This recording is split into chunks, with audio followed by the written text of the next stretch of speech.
Greetings, brothers. This is Waymon Brown, creator of the EsquireProject.com, the self-enterprising site helping black men to eliminate barriers to personal achievement. Be sure to check out the links within the description. As always, it's a pleasure to be with you. I'll be sure to leave the Cash App in the event that you would like to donate towards the content if you find it useful. And I do thank you for your support in advance. 2020 went by quickly for a lot of us. Throughout this year, each day may have actually seemed just like the last day because our lifestyles were limited throughout much of the year with the pandemic. A lot of our plans got canceled as we had our eyes set on business and leisure travel, along with other pursuits, but they had to take a back seat as we all anticipate the hopeful return of getting back to some sort of normalcy. And of course, in years past, we've all had that experience where it seemed like the year just flew by. But this year was different because it felt like instead of actually flying by, a more accurate description of the feeling is that it came and went, almost like it was taken from us. And as a result, we've looked at time much differently. I mentioned in one of my videos about The Disconnected Black Man, a series that is still ongoing, how life can seem long, but time itself feels short. And this hit home for a lot of us brothers who are in what is usually considered halftime in life. For us in our 30s and our 40s and upward, because we start to look at life as though it's closing in on us in many ways.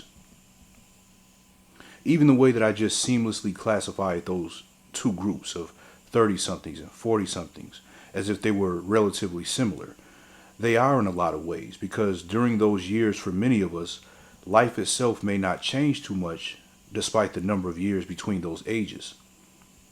Because as men get older and we get set in a routine, particularly for brothers who have not seen their own children grow up or who maybe have not lived in a lot of different places or who haven't had different career changes or who still have the same belief system from when they were young. And overall, your lifestyle has mostly been the same. 5 years or 10 years or more feels like it goes by just like nothing. A decade used to feel like a huge chunk of time when we were kids. It was significant, and it was supposed to mean a lot of change in the world and also in our personal lives. It used to seem so far off into the distance. But now, when you look back at something from 20 years ago, you might say, wow, that was 20 years ago. But at the same time, you think about how quickly those 20 years just came and went.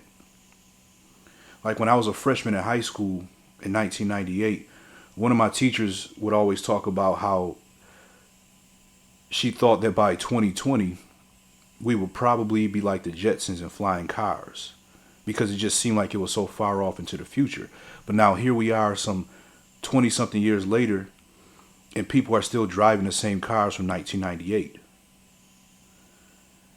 And when you start adding up those types of memories from years ago, from 15 years ago, from 20 years ago, sometimes 30 years ago or even more, you start doing the math and you start looking at how much older you'll be in that time. And that's when, again, life's doors feels like they're closing in on us. And we start to feel like we only have but so much time left for this thing. Today, actually, on this New Year's Eve, one of my friend's children just turned 12 today. And I remember when he was born, my friend sent me a text some 12 years ago, just shortly after this time, because it was a little bit closer to midnight. And I remember I was at this club here in my city and I was dancing with this girl and I felt the vibration in my phone go off and I looked and it was him telling me, my son was just born, a whole bunch of exclamation points and how happy he was and everything. I could still smell that girl's perfume. I still smell the liquor, the Hennessy everybody was drinking. I still smell the weed in the air. I don't smoke, but when you're in them hood clubs, that's how it is. And I started thinking about it and I said, man, that was 12 years ago. And when I fast forward in time, 12 years from now, I'll be almost pushing 50. And when we look at time like something that just flies by, we start to question the value of life and if it's worth trying to pursue certain things, or do we just acknowledge that we're older and our time has passed, for us to do something significant or to experience certain milestones in life. And this is when we find ourselves in the mode of being productive in the way of robotically reporting to work throughout the week, but not so much when it comes to producing the results that we could be achieving that stretch us and that call for us to become more as men. Sometimes we just sit back in the recliner with overwhelm over the future and settle for life happening to us as it will. And we've had enough time to see life repeat itself during this stage. And we can truly say that there really is nothing new under the sun. If you even think back to the first time that you were eligible to vote, if you didn't like what was going on in politics, you may have been very anxious about casting your ballot for the first time, finally being able to be old enough to be heard, to try to be an influence in making a change. And now you see these younger people in their movements and with their passionate opinions and their desire to make a change, just like a lot of us were very zealous in that same feeling as well. But each time we see the game. And at this point, we already know what it is and we know how things really work. But why you also feel like time is going by so quickly? It's because unlike when we were younger, we don't usually have graduation points in life as we age. You see, when we were young, we looked forward to getting to another level, and school was ultimately the measuring stick for that. We had to demonstrate a certain level of competency in multiple subject areas to move to the next level. The desks that they had in first grade, they were only so big because they weren't meant for us to be able to fit into them by the time that we started getting hair on our chin. And that's the problem. The reason that men oftentimes have what is known as the midlife crisis is partly due to life not really being something that they can look forward to anymore because they don't feel impelled to reach a new height. So life feels like it's on their heels. You see, there's no embarrassment now if you've been stuck in the same routine year after year, making the same money, never learning a new set of skills, or if you handle things or process things the same way that you did a decade ago. If you still have the same sort of emotional reactions that you used to have 5, 10, 15, 20 years ago. See, now we're grading our own homework and we give ourselves a passing grade just for existing and showing up to life every day. And in some areas, we've even refused to become more by attributing certain things as just being part of our personality without exercising the sophistication, rather, of making the distinction between being a man standing in his own identity and being lazy about the business of crafting a monument of a man out of ourselves. Back in 2005, I was supposed to actually move to Portland, Oregon.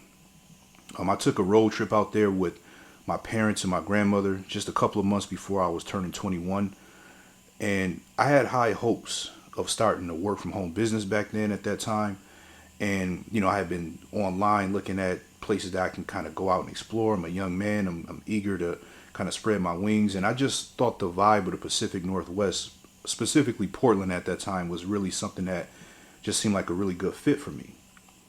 So my parents and I, we took a road trip out there to go check it out. And, we didn't get a chance to really stay too long.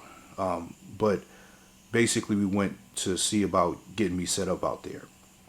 And we met with the leasing agent. She was a sister, and she, Portland is a very white city. I forgot what the demographics are, but it's something like, I think like 90% white or something close to that, or at least it used to be back then. And, working with her, we felt very comfortable, even though I knew I was going to be moving into a very much so white environment. That wasn't the thing that was bothering me because I wouldn't have wanted to go to that city. But just from a business level, it was nice to be able to, talk to another black person when it came to trying to get a rental.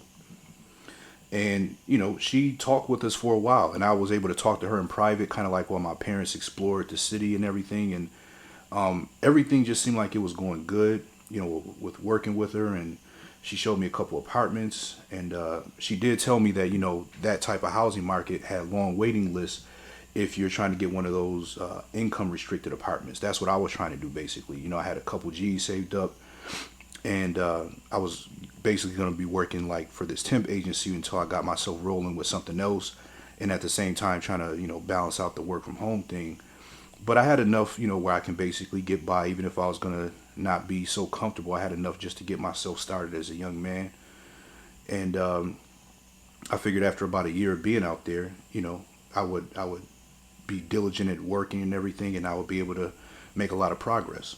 So I remember the leasing agent, she told me, just give her a call when I got back to Buffalo. And out of all the places that she showed me, she'll basically make sure that I'm set up with something that we could do the security deposit thing, and, send the money out to her, and do all that. Because everything was just so tight at that time with trying to get a place and trying to secure a place at that time on that visit. So I remember about a week, maybe a week and a half later, I gave her a call, and it was such an awkward conversation because she acted as though she didn't even remember the conversation that she had with me, or that she didn't even remember meeting me or meeting my parents or anything. And this was a lady who I spent like an hour and a half, interacting with, looking at properties and talking to. She gave me a whole breakdown of Portland, the whole area, and race relations and the whole thing, right? And she made it seem like I was daydreaming that we had this conversation. And I later figured out rather, that in those types of housing markets, they don't really work with you if you don't have that cash, right there in hand with a contract signed, especially on the West Coast where a lot of people were trying to cram out there to get out there. But it was just such an odd conversation I had with this lady because everything just seemed like it was so promising. It was just like, I'll make sure I got something for you. I'm going to work with you, And I ended up letting that conversation discourage me from even trying to move out there at that time, because I was really kind of stuck on just dealing with that one person, mostly because she was the most accessible at that time when we, were arranging everything. And I told my parents that I didn't think that it was quite time for me to make that move out there at that time, and that, I'd probably put it off, maybe try it again, 6 months or a year later, and do it that way. But really, I still wanted to be out there. And I just ended up postponing this whole idea until it became like a very distant objective. And then eventually, it just kind of became something that just faded away. I kind of hear of that being referred to oftentimes as the law of diminishing intent, where after a while, something that you were really eager about just kind of crumbles down into nothing because you don't actually make any forward progress with it. But I oftentimes wondered what my life would have been like had I made that move at that time. And I kept pursuing it, or, even if I had to work with somebody else, or even if I did have to wait a few months and try to get back out that way, what would have actually happened instead of me just being stuck on that one interaction with that one leasing agent, holding the power over my dream to move to Portland in her hand. But back then I used to also give up on things a lot, as I mentioned in a couple other videos as well. So my personality was a little bit different. But again, I still can't help but to wonder what types of experience I would have had. How would some of my views have changed in a place like that? What would have become of my then business idea? These are things that are left unanswered because I didn't make it happen. And who knows? I mean, maybe I would have moved out there, and for all I know, I could have got hit by a bus a few months later. But the point is that the dream deferred didn't allow for the story to even be told. And that's where a lot of us find ourselves as we approach or are in this midway point of our lives. See, there's a lot of us who are just kind of thinking about the what ifs from the past. What if we would have did this? What if we would have done that? But more importantly, what's on our mind is what next? See, this is the part that we actually have control over. The what next part. If you think back to some of your earliest memories, maybe when you were a toddler, if you can remember back that far, some of us have that much more time to go, even if we're talking about living an average life expectancy. Think back to how that time used to feel and how that time felt so much different than it does now. You probably remember your parents being really young, and you remember the rooms in the house or the houses that you may have lived in. You remember how the cars looked. Remember those long bench seats where you would sit in the middle and put the the seatbelt over your waist on those old pickup trucks and those old cars. You probably remember certain pieces of clothing that you used to have and how small they were, maybe your favorite jacket or your favorite pair of pajamas. You remember those old rotary phones that we used to use? You remember how you can only call long distance on Sundays before we had this luxury of calling whenever, whoever we wanted at just one fixed rate? You remember when we had a world with no internet, not just at home, but even at school, and how you really had to be able to read a physical map because GPS wasn't even around? You remember how old people looked to you back then when you were a kid? I remember my great grandfather, and he was born in the 1890s, I think around 1896 or 97 if I'm not mistaken, and he actually lived until about the early 90s. And so I had the privilege of having him in my life for about the first 8 to 9 years of my life. And what a privilege to say that I knew somebody who was born in the 1800s.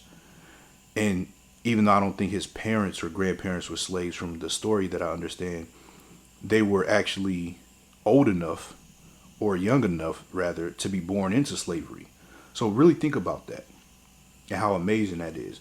I'm old enough to know a man who was born in the 1800s, whose parents were still at an age where they could have been born into slavery.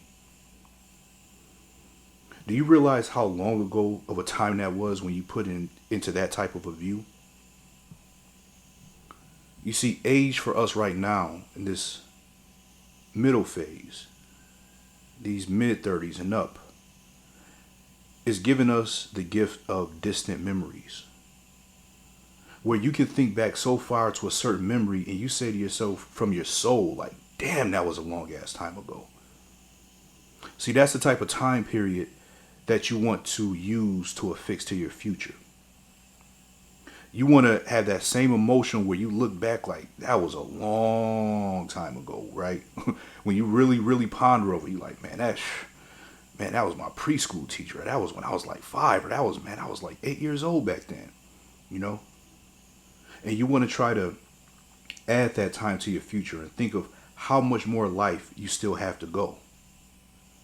And if you broke down each day, each and every single day over all those years, and you dedicated yourself to giving it a solid effort in multiple subject areas with next levels that you have to hit each year, you will start to look at it like you look at young people who you think have forever in a day.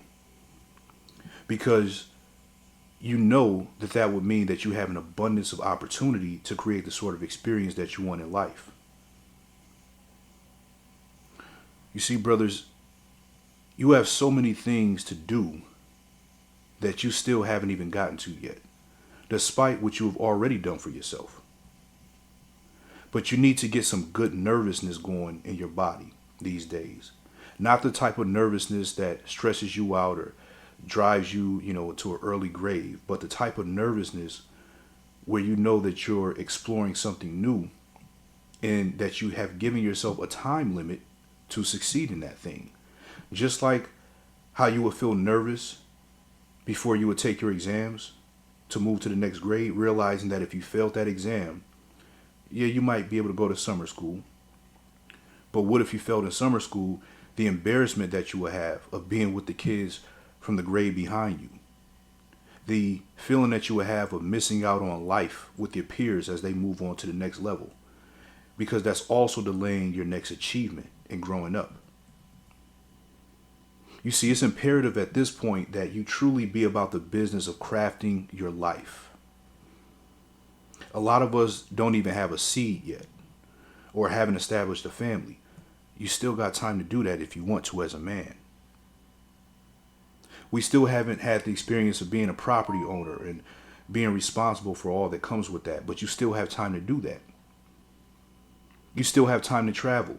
You have time to move to a brand new city, to try it out for a few years, just like if you were going to college for 4 years, and give yourself the college experience as a middle-aged man.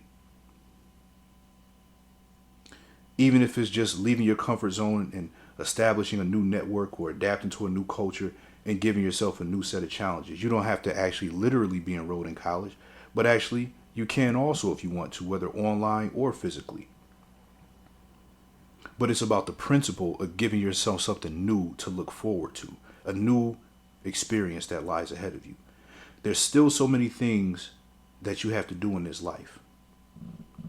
And if you really break it down every day and give it all you got, every single day, from making yourself more fit, to getting on top of your health, to expanding in areas of knowledge, to getting into a new career, to being better at relationships and being better at friendships and being better at parenting or for the first time experiencing parenting, to starting up a business, even if the business fails, to exploring new horizons in your spirituality, to being a gift to other people. So many people need your story. See, there's people out there waiting to read your story in a book, or they're waiting to hear about your story via word of mouth. Just like when you get encouraged by the victories of other people and what they overcame and what they accomplished and who they evolved into and what they did.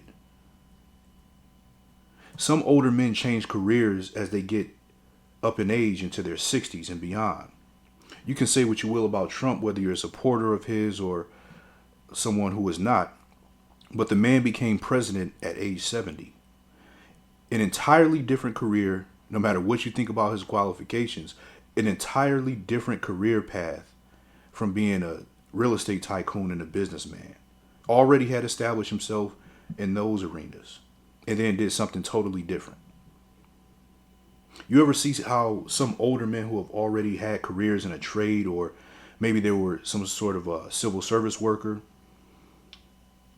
they may have done their time and, they retired, but they want to try something new. They still get into the next thing. They might give themselves a little bit of a break, but they end up getting into the next thing. They end up getting into a new role. They still want to get up at 6 o'clock in the morning. They still want to have their wife pack a lunch and drive to work and get there 30 minutes early before the lights even get turned on. But maybe now they have a role where they're more of an advisor or like a second set of eyes, or maybe where they work more or less behind the scenes to someone who's taking the lead. Maybe they're like an assistant to a more youthful, vigorous person. And that role comes at a perfect time in life for where they are. And that's why you can see these men, they might be able to enter like a local political arena, maybe as a legislator or as a councilman, because they have a better understanding of people, a better understanding of social matters, more now than they did when they were younger. And now they can give themselves a new challenge when just as easily, if they wanted, they can just sit back, relax, be kicking it somewhere in Florida, have a condo, and just chill on the beach and let the years go by. And if they want, they can do that as well while they're still also doing their career thing. They can take time off for that and still be out in the trenches. But see, they want to be engaged in life ultimately. But now the work is not stressful because they can truly practice a vocation or a true calling instead of just being miserable doing something that they despise every day just to get a check. You see, the goal shouldn't be to stop laboring, but to see our labor used in the best ways for ourselves and for the world at large. And I know that some of you brothers, just like I have on certain things, maybe you've given up on certain hobbies and interests, not just because you just tossed them away, but you just kind of forgot about them because you got in the routine of life. You forgot you like playing basketball. You forgot that you like model trains. or that you always wanted to get a telescope and get into studying astronomy, or that you wanted to maybe try your hand at owning a small farm, or knowing what it's like to be able to build a house from scratch. Maybe you can just get a small retreat, get yourself a quarter or half of an acre somewhere, 15 miles, 20 miles outside the city. You forgot that despite all this knowledge of the socialization of the female and all the negative things that are oftentimes associated with her in an uncultured environment, that you really do at your core love feminine energy of a beautiful woman who's cooperative with you, and that you want to experience that much more these days. You forgot that you've been wanting to work on cars just for the fun of learning, not because you're having car trouble. You forgot that life is waiting for you. My brothers, as we close out 2020, we have the privilege and the honor to open up a new year with a brighter set of eyes, more wisdom, thankfully our health. Now is the time to do something. We need you to be your best self. I need you to be your best self. I need to be my best self to serve you more. Let's get it.